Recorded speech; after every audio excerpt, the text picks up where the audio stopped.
इस देश के लिए, जनता के लिए और उस कार्यकर्ता के लिए. आणि आज मला तुम्हाला बघून मी भरपूर लोकांना भेटले. मला इतकं बरं वाटलं की केव्हापासून इथे यायचं होतं. मला वाटतं माझंच नशीब चांगलं होतं की मी निवडणुकीच्या काळात आले. ती लोकांचा उत्स्फूर्तता, ती जल्लोष बघून मला खूप बरं वाटलं. आणि जेव्हा सगळ्यांशी मी बोलले, सगळ्यांनी एकच सांगितलं, ताई आम्हाला निवडून द्यायचं. ताई महापौर बसणार तर भारतीय जनता पार्टी शिवसेनेच्या युतीचाच बसणार. आणि हीच तर अपेक्षा असते लोकांची. ट्रिपल इंजिनचं सरकार काय असतं तुम्हाला माहिती आहे का? आज किती महत्वाच्या गोष्टी रखडल्या जातात कारण की तिकडे तुमची लोकल गव्हर्नमेंट नसते. गेल्या कित्येक वर्षापासून इथे परिवारांनी राज्य केलं. आता राजे महाराजे तर तुम्हाला माहिती आहे 1947लाच संपले होते. पण कधी कधी पारिवारिक राज्य काही काही जागेत लोक करत होते. पण ते सुद्धा जनतेने ठरवलं की जनता राजा असते, कोणी दुसरा राजा नसतो. आणि हे कमळ फुलवून जनतेने करून टाकलं.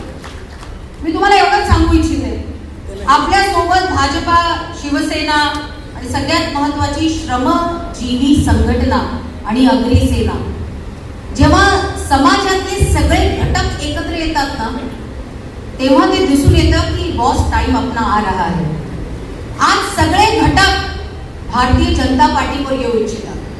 तुम्ही विचार करा, ह्याच वसई विरारमध्ये आमदार येईल प्रश्न पडायचा, खासदार येईल प्रश्न पडायचा. जिल्हा तर नंतर झाला. पण आपली केवढी जुनी जनसंघापासून असलेली ताकद, राष्ट्रीय स्वयंसेवकापासून असलेली ताकद ती राहिली. पण कुठे ना कुठे राजकीय ताकद ही राजामानानुसार पुढे मागे होत राहील. पण मी नेहमी म्हणते, देर आए दुरुस्त आहे. जनता ही राजा होती है और जनता ही तय करती है. लेकिन उस जनता तक पहुंचने के लिए, वो राजा को उसके तक पहुंचने के लिए कार्यकर्ता भी उतना ही जरूरी होता है. आज इथे बसलेला प्रत्येक कार्यकर्ता, प्रत्येक बूथ प्रमुख ठरवणार आहे की आपण कसे निवडून येऊ. ती प्रमोदजींचं तुम्हाला भाषण लक्षात असेल 1995च्या राष्ट्रीय महाधिवेशनाचं. राष्ट्रीय महाधिवेशनात प्रमोदजींनी भाषण केलं होतं आणि त्यांनी सांगितलं होतं, तुम्ही युट्यूबवर बघू शकता. तेव्हा पहिल्यांदा भाषण केलं होतं आणि 1996ला आपली राष्ट्रात पहिल्यांदा अटल बिहारी वाजपेयी पंतप्रधान होऊन सत्ता आली होती. तेव्हा प्रमोदजी कार्यकर्त्यांविषयी हेच म्हणत होते की जनता देना चाहती है, हम उन तक पहुंच रहे की नहीं. वादळ तर खूप चालू आहे की भारतीय जनता पार्टी आणि महायुतीला प्रत्येक महानगरपालिकेत निवडून आणायचंय. पण त्या हवेला जोपर्यंत गाडी जी आपल्या समाजाची आणि आपल्या विकासाची रथाची चालणार आहे, त्या हवेला त्या गाडीच्या चाकात हवा भरली नाही तो कसा आपल्या ट्रिपल इंजिनचं इंजिन पुढे जाईल. त्यामुळे ही हवा भरपूर असेल, ती गाडी पण तयार आहे ट्रिपल इंजिनची. पण त्या गाडीच्या पहिल्यात हवा भरायची असेल, तो हवाचा पंप आपला भारतीय जनता पार्टीचा कार्यकर्ता आहे. आणि तो कार्यकर्ता जेव्हा ठरेल तर हवा तेवढीच भरेल. त्यामुळे मी तुम्हाला इथून सांगू इच्छिते, राजकीय भाषण करून फायदा काय. मला माहितीये तुम्हाला जनतेच्या हिताचं करायचंय आणि क्षितिजावर फक्त कमळ दिसतोय की नाही. त्यामुळे जनतेच्या हिताचं करताना क्षितिजावर कमळ दिसलं तर शिट्टी कोण वाजवणार? कोणीच नाही. हवाच नाही तोंडात तर शिट्टी कशी वाजणार? बरोबर आहे की नाही. त्यामुळे जनतेच्या हिताचं करा.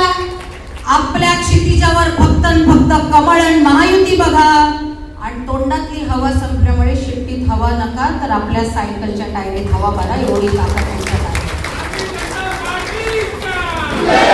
आज हा प्रण घ्या. देव देतय पण कुठे जाऊ नका. आज हा प्रण घ्या की प्रत्येक बूथ मध्ये भारतीय जनता पार्टीची ताकद, कार्यकर्ता आणि प्रत्येक बूथ प्रमुख आहे. मी माझी निवडणूक बूथ प्रमुखावर लढले. मी स्वतः माझ्या जिल्ह्यात अजूनही बूथ प्रमुख आहे. मी पन्ना प्रमुख आहे. मी शपथ घेतली 10 वर्ष आधी, जेव्हा मी बूथ प्रमुख होईल, मी पन्ना प्रमुख होईल, तर प्रत्येक जणाला बूथ प्रमुख आणि पन्ना प्रमुखाची ताकद समजेल. तीच ताकद तुम्ही विसरू नका. आज मी भरपूर कॅन्डिडेट्सना भेटले. त्यांना फक्त एकच प्रश्न विचारला, मैंने विचारला आप जीतोगे की नाही, करोगे की नाही, तुमच्याकडे कोण आहे तुमचा. म्हणजे तुमच्या बूथची बांधणी झाली की नाही. जोपर्यंत त्या बूथची अंडरस्टँडिंग नसेल कधी कधी जो निवडणूक लढतो त्याला कळत नाही की रस्त्याच्या तिकडे आपला भूत आहे की नाही किंवा इकडे आपला भूत आहे की नाही. कधी कधी कारण की काय काय कळत नसतं, कधी नवीन असतो माणूस. आणि असं नाहीये भरपूर जुना माणूस असला त्यालाही काही गोष्टी कळत नसतात. पण जेव्हा त्या बॉर्डरमध्ये आपल्याला कळतं की हा आपला मतदारसंघ आहे, त्या मतदारसंघामध्ये प्रत्येक बूथ प्रमुख त्या बूथ मध्ये व्यवस्थित जातोय की नाही. जरी आपल्याकडे आता मोजून 10-12 दिवस आहेत, तरी त्या 10-12 दिवसात प्रत्येक बूथ प्रमुख आपल्या बूथ मधल्या प्रत्येक घरात मोजून स्लिपा वाटतं नाही, त्याच्या आधी 2दा जाऊन यायला हवा. प्रत्येक बूथ प्रमुख स्लीप वाटण्याच्या आधी त्याच्या बूथ प्रमुख आपल्या आपल्या घरात तो 2दा जायला हवा, उद्या आणि त्याच्या 4 दिवसानंतर.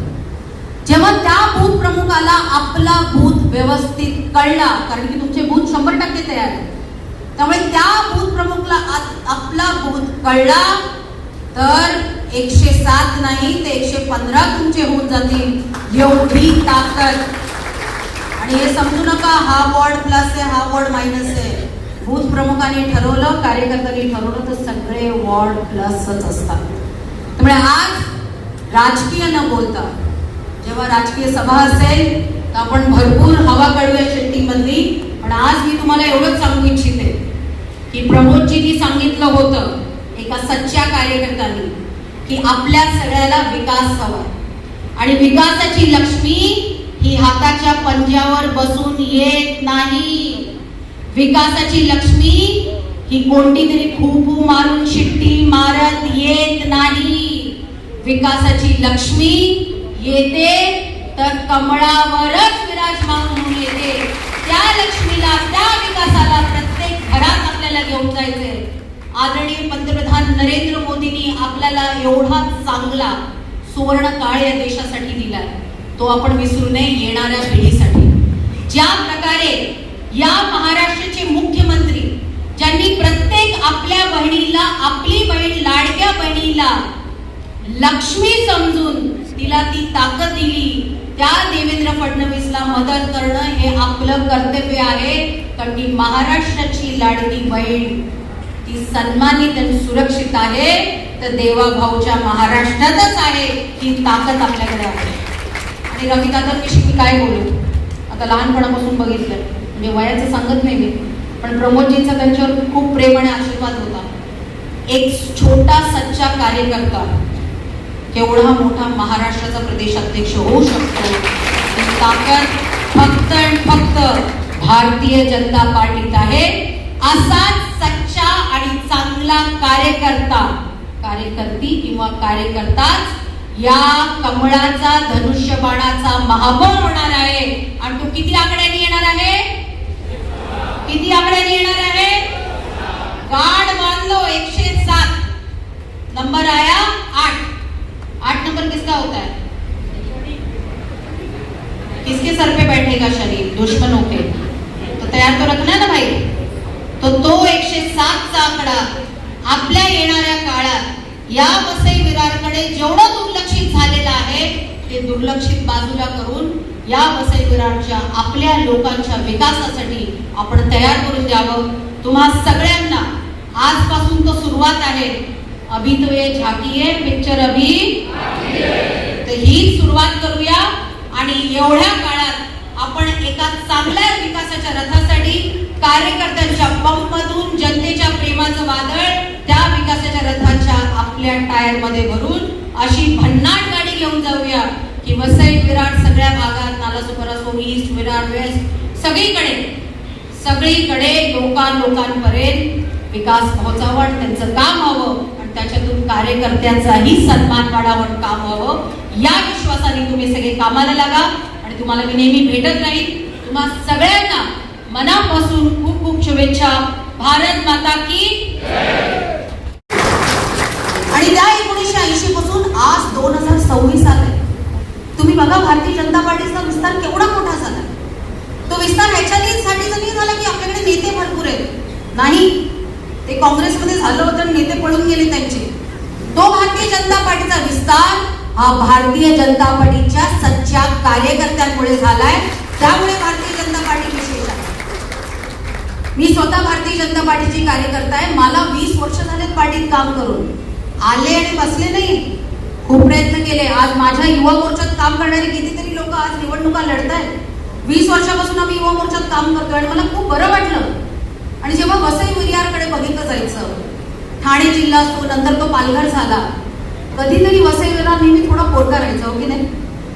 पण तुम्ही आता बघा, तोच पोरका वसई विरारचा जिल्हा, वसई विरार हा तालुका पूर्ण, त्याच्याकडे बघता बघता बघता ज्या 3-4 लोकांनी वर्षानुवर्ष प्रमोदजी असताना या जागेसाठी आपलं आयुष्य दिलं, आज तिकडे प्रत्येक विधानसभेत कमळ फुललं. का?